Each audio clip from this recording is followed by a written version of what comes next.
Welcome! Today I'm going to fix Ultegra 8170 12-speed shifter. I'm going to show you how to take it apart, how to put it together, how to fix the plastic hood, and also how to fix the lever. I'm going to show you two options, one where we're going to paint the lever, and second where we're going to polish it if you don't have access to paint. I'm not going to show you exactly how to paint it, but I'm going to link below a channel which I recommend to get your tips and tricks how to do it yourself. Today we're fixing 12-speed Di2. Welcome to Di2GP YouTube channel.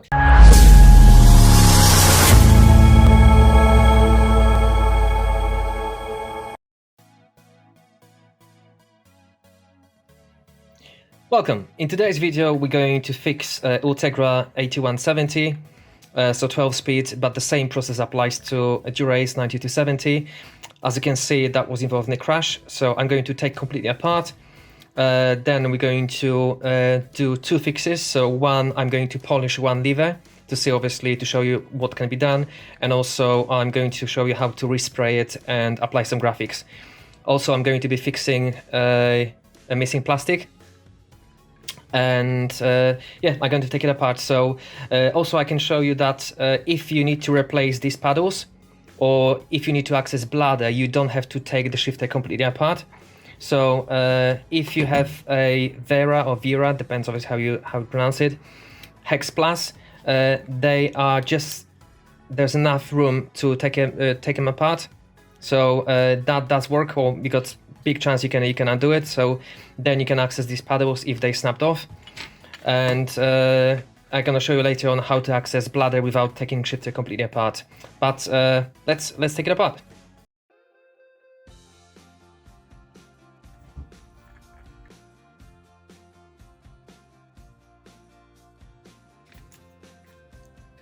That's 5mm. Then you need a T7, so Torx number 7. So you got 1, 2, 3, and 4 screws.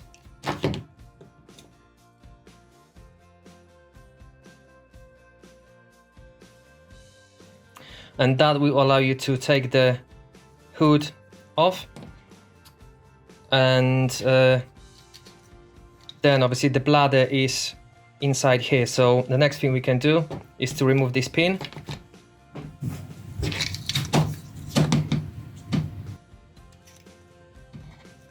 So it goes only one way, so always to the outside. That's going to loosen that tension on these springs. Then you can tap out this axle.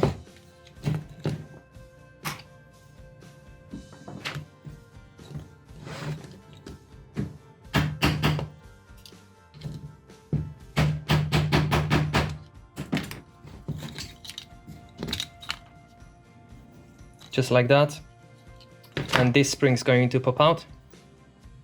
The next step is to remove that safety pin which holds a bladder in place. So you can tap it out from one on the other side.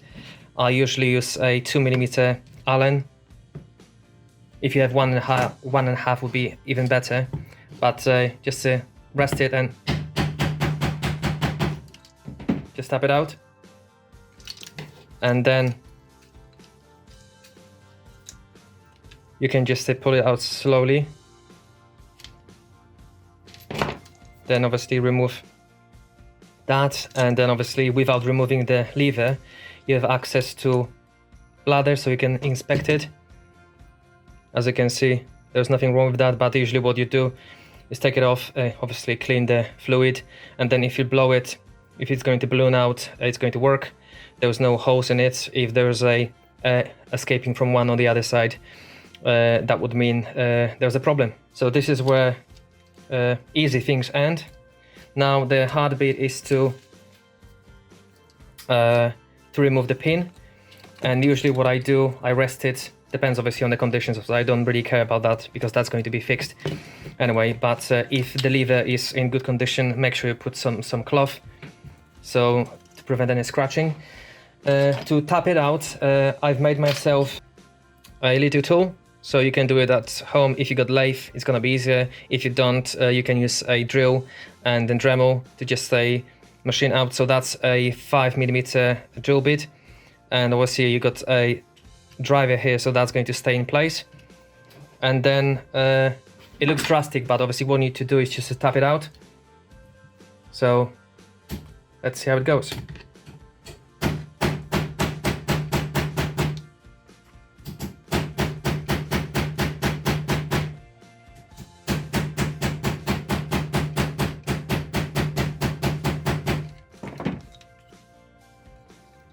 And just like that, so you got that little channel here. So this is what holds these springs and plastic bit inside. So that should now come out easily.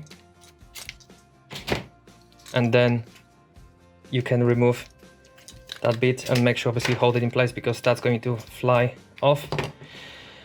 So again, keep that to one side. Obviously if they're gonna fall out, you can put it back together, but if you don't have to, I would keep them in one place. Then we need to take off these two. So that's a Torx T5, and again slowly, because that's spring loaded. So as you can see, you got the big spring, and the big spring is always, the plastic, black plastic bit is always facing down, and two little ones, the black plastic faces up. And that's your bracket. So those springs, two little ones and one big one, you can use them from a 11-speed second generation, so 8050, 8070, 9150, and 9170. So they all exactly the same. The brackets are specific to 12-speed, but Dura-Ace and Ultegra are very similar, so you can use them. Then we've got that bolt, but in the meantime, you can take it off without removing that bit. So that's now ready for repair. So the next step is to remove that bolt, and be careful because that's really, really soft. So to start off, I use a hex plus and just apply even pressure. Actually, that wasn't that bad. And then 2mm, just take it off, and then one and the other. And that's obviously, you can take it off, so you got a circlip on the side here, but there was no need for that. So I'm going to use Dremel to flatten out and polish that bit, and then also I'm going to show you how you can obviously respray it using different colors. Another bit is obviously if you want to take the pistons out, actually I can do it as this is. You need to be careful because that thing flies like hell. With this one, so if you not sure, always record disassembly. If not, that one is fairly simple. So you got a bushing, which is plastic one. Then you got a little spacer,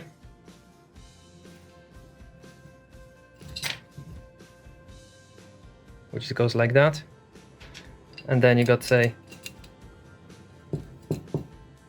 2 washers, and they are going on the shaft, and then 2 main rollers. So the order is like that. So you got a washer, roller, that little spacer, and then a plastic bushing, and obviously you repeat that on the other side. And make sure you don't lose it. Like that, so the narrow bit goes towards the roller. And black bit is over here. Then you can push out the piston, and then you got 2 seals. Those seals are exactly the same on a 105, Dura-Ace, Ultegra, both 11-12 speed hydraulic. So if you ever damage them or something goes wrong, obviously you can replace it. Obviously make sure to be careful because you got still some hydraulic liquid.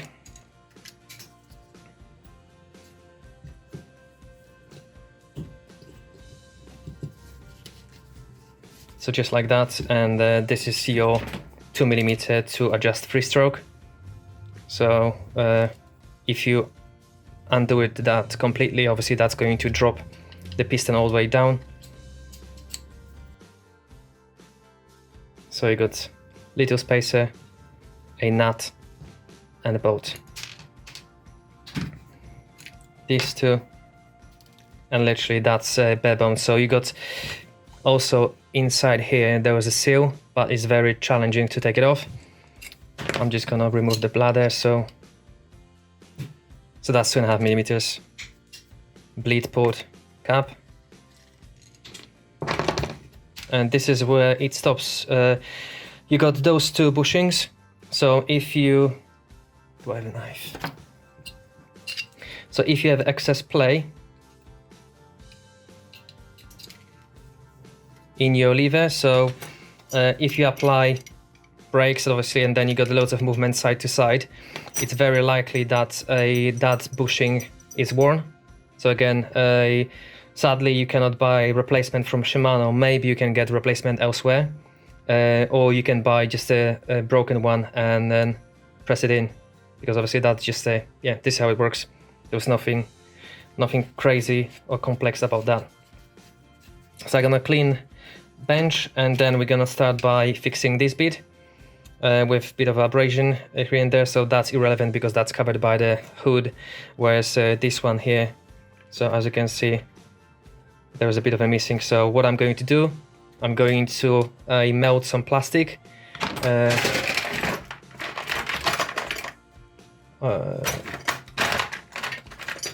Yeah, I happen to have some broken shifters, so I got plenty of plastic. But I'm going to fill that in, and then obviously using a Dremel, polish everything and flatten out. So as you can see, there's a bit of plastic missing. There's a window. So if you press those two buttons, as you can see, that lights up green. So be careful not to go crazy around that area here, because if you melt it, you won't be able to see the control diode. As you can see, there was a gap here for the rubber hood. So what I'm going to do, use some just a foil, which was folded several times to create the gap, and then I'm going to melt the plastic on top of that, and then I'm going to use a Dremel to flatten everything out. I've made the first pass. As you can see, that's just melted plastic. I've used broken bits, so I got plenty of stuff. So now I'm going to use something like 120, maybe 180 or even 220 sandpaper on the Dremel to smooth this out, and then trial and error, follow the contour of the rubber hood, making sure obviously that fits nicely. It's not going to be perfect, but definitely much better than it was. So that's after first pass with Dremel. So as you can see, it's the shape is getting there. I'm going to remove the that foil now.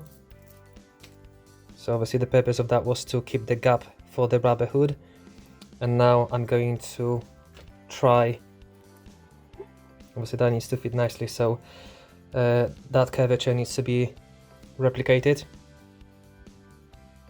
and then I need to take a little bit of the top here. So yeah, see you in a bit. So I think I'm gonna be happy with that. And like I said, it won't be perfect, so I just need to fill these little pinholes and gaps, but overall that looks half decent, definitely much better than it used to be. I'm going to use a wet 600 and 800 to smooth this out, and I need to decide if I'm going to paint it with a matte black or just to leave it as exposed plastic. So the final update is going to be when I'm going to smooth everything out, because as you can see there's a lot of scratches. Then I need to fill these little pinholes with a little bit of plastic, and that should be okay. So that's a final result. I need to just smooth out these scratches here, but that looks okay to me. I think I'm going to paint it because as you can see you've got different shades. That's a plastic and that's paint, and also there are some scratches, so I'm going to paint it with matte black paint, but overall it's not too shabby. but I think it will do. If you don't have access to spare parts, or if you don't have access to a replacement, or you can't afford it and you got some spare time, then obviously you can fix it yourself. Only thing you need to have is a soldering iron. I set it up to some like 300 degrees, and make sure you wear face mask, proper face mask with a replaceable filters, because these fumes are really bad. But as you can see, obviously there was a nice gap for the rubber bit, and that's been done. And also as you can see, you can still see the diode, and if you take it, hit it with a very fine coat of black paint, that's going to be enough to see that's a green diode. When it comes to levers, so again I use Dremel, that's 100 grit paper. Everything is being smoothed out, so I'm going to then use something like 180, maybe 220 to take the rest of the paint and then polish it to mirror polish. So that's one option if you don't know how to paint, or don't have access to paint, or you live in a cold area where painting in a cold is not that great. However, if you do have access to paint, what you can do, you can follow the same process. So that's literally just you do follow the same process. This scratch is a little bit too deep, but 600 would be enough to smooth it out. Then you're going to use just a well, you got two options. Option number one is to take a DIY approach, so acrylic primer, acrylic black paint, and acrylic clear coat. So I painted with a grey base or black primer, then black base, then apply decals. Obviously those decals can be bought on eBay, or if you got access to plotter you can do it yourself.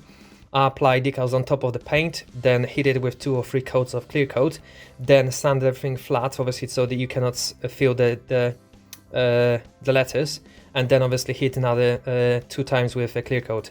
If you want to do it properly with a longer lasting finish, I would recommend using a 2-component 2K base, so not base, primer, and also 2-component clear coat. When you're using paint, please make sure you're using a respiratory system, because these paints are very toxic for you. But if you were to compare how it was before and how it's like that, I would take, it looks quite classy with black and silver, and then I'm gonna show you how that looks like when it's polished. And also when I put together, I actually happen to have a spare body, so I'm going to build one shifter with a black finish and one with a polished aluminium, and then I'm gonna leave it out to you to decide what is better. So that's been hit with a 220 paper. Now sadly I have to go by hand, so I'm going to go 400, 600, 800, and then I'm gonna use a polishing wheel and a polishing compound to finish with a mirror finish. So this is after 400 pass. So the deeper scratches are gone now, and now I'm going to use a polishing paste and make it shine. So that's the finished product. As you can see, there's still some scratches, but yeah, I don't have much time, and as soon as you start riding, obviously that's going to be polished by your hands or gloves anyway. So side-by-side comparison. As you can see, obviously that one is a lot more work. That one possibly 20 minutes tops, unless you got a proper machine, possibly that's going to be even faster. And also you don't have to worry about anything, because if you scratch it again you can just polish it off. So now everything has been fixed. I'm ready to put it together. So as you can see, that's a repair. I sprayed it with a very fine coat of black paint. You can see a little bit of discoloration, but on the bike it's going to be barely visible. That's going to be my spare, so I don't care that much. So let's begin with easy things. So the first thing first, a bleed cap. Then we're putting a bladder. I'll make sure obviously the U-shaped bit goes down, and obviously is in line with this one, so nicely aligned. then push it in. Then we're putting a stopper. Again, it doesn't matter which way or which side.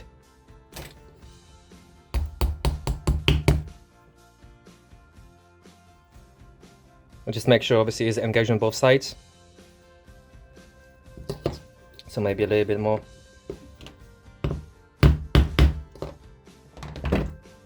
That should do. The next step is to install a piston. Make sure obviously that's pointing out. And then you can use a Allen key just to push it in. Then that needs to be aligned in line. Then we're installing rollers. Make sure you got the wide bit, then the smaller one, 2 seconds, then the smaller one, a large roller, and also the washer. Should go like that. Then we got the washer, big roller, and obviously you can push it all the way in, because the rest can go from the top. So remember, this one here, the top hat needs to face up, and then you finish it off with the plastic bit. And then don't forget the circlip, which is very easy to lose. And then obviously you can just push it in.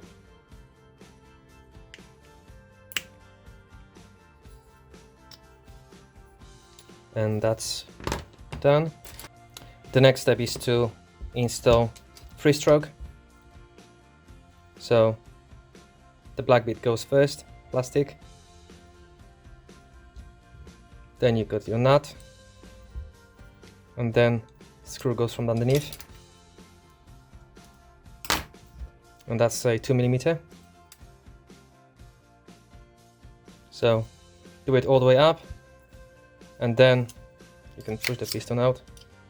As you can see, that bolt should not be sticking out, so take it off as much as you can. The next part is to install buttons, and obviously you should start with the little one first, and followed by the large. Make sure obviously they operate freely, there is no obstructions.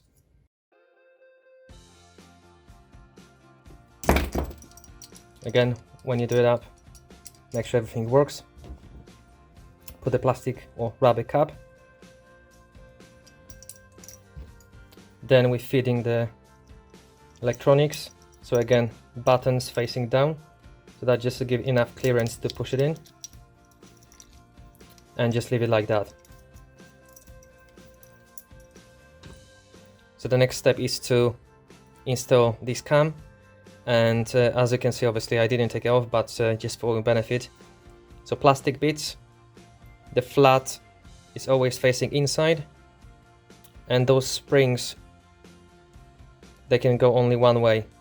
So if you're looking like that, it looks like a chair. So if you hold them like that, they should just dive inside, just like that. Springs on the outside, and that goes in this way. And make sure obviously the cable is in this channel, not on the outside. So as you can see, the Di2 cable goes on the outside. Make sure obviously it's not stuck in the middle, because what may happen, obviously this bolt can crash it, and then if it crashes the cable, you may lose shifting. So the next step is to feed that in, and then just like that. And I use my special tool, so you got a pointy bit at the one end, and then you got the guide tool on the other end. And obviously you need to put it from this side, always start from the outside, because obviously you want that opening facing inwards.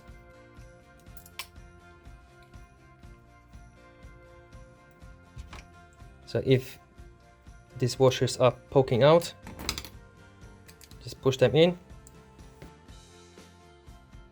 So now you got a guide pin inside, and obviously the shifter operates nicely.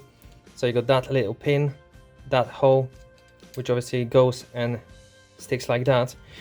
And obviously now that's not tall enough, so what I did, I drilled a hole in my table. So if you don't have to do it, but obviously you could possibly hit it like that, but obviously won't be able to catch it on camera. So I'm gonna just switch the angle and then show you how I install the pin. So as you can see, I've drilled a hole in the table, and obviously that sits nicely. So that's going to be holding that in position, and then you just need to tap that in.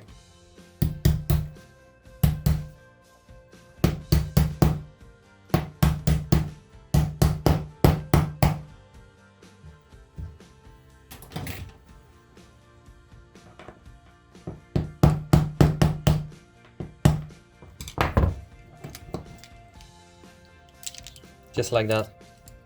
So you can see that's fully installed, and we can continue with the assembly. The next step is to install springs. So as you can see, I didn't take them apart. They just say drop inside, and make sure obviously those springs are resting on those rollers. Then obviously, again, it doesn't matter which way that goes in, and you got in the middle here, you got a plastic washer which drops into that channel here. So obviously make sure obviously that's in the middle, and again that should just go in like that, and make sure obviously that is protruding from the other side. Put it in the center, and that's it. And obviously that's going to put the preload on the lever.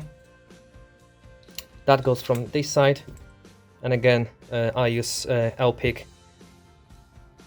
to move the spring down, and with my thumb I'm pushing that in. And obviously the challenging part is here, where you need to hold it, because otherwise it may slip.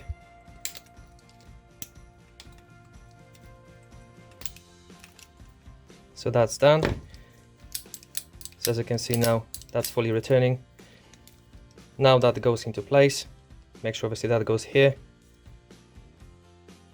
That sits nicely on both sides. We got that washer and T7. So all of these screws are exactly the same.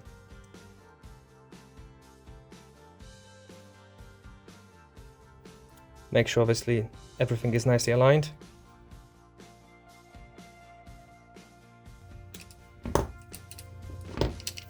And now the final bit, shift button. So before you put everything together, make sure obviously you test it. So as you can see, you can still see the light. Bracket goes first. It can go only one way.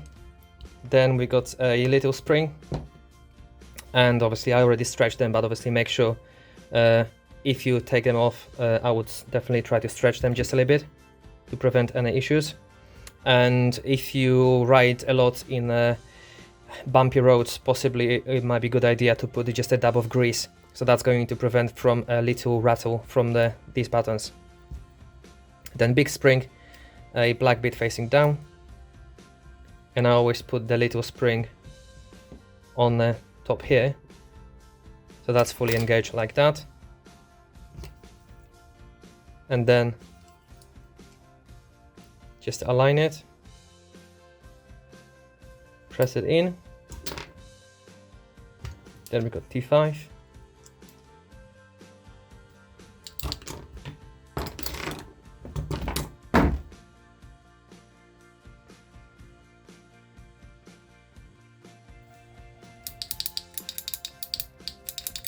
2 positive clicks.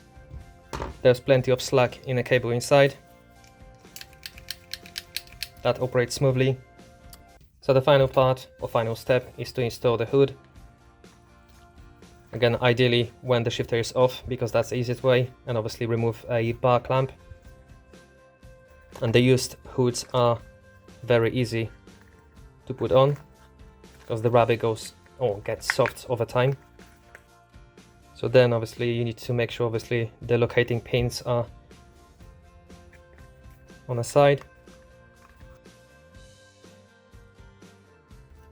And that's done. So as you can see, not too shabby. I'm going to show you before and after. So just for your reference, this is repaired shifter with a polished lever, and that's the one with painted. So both of them, as you can see, that has slightly less damage, but both of them were involved in a crash, and obviously both are looking good. So the job is complete. 2 shifters are fixed. Obviously I put the stories on Instagram. I haven't crashed, I just bought that. I found a good deal on eBay, and I noticed I haven't had a Ultegra repair video, so I bought a broken one and fixed it. That's going to be used as a emergency or spare on my bikes, and obviously that one is for a friend of mine. So as you can see, both were crash damaged, both were or are fixed. You can still see a little bit. If you are fussy, possibly you can fill these little pinholes with a filler and paint it again, but again, I'm not that bothered. Possibly that's going to spend most of your life in a drawer. But if you don't have the skills or tools or access to paintwork, stick with a polished, and specifically for I would say titanium bikes, that may look quite nice. Maybe something old school, but for newer generation, I think black is timeless, specifically with a silver decals. I also had a recommendation to put black decals on silver. So one day, if I get time and get some supplies, I may go for it. Thanks for watching. If you have any questions, please comment below. Please like and subscribe. This is going to grow this channel. Hopefully we can help more people fix the i2 and get more people on bike. Thank you, and until next time.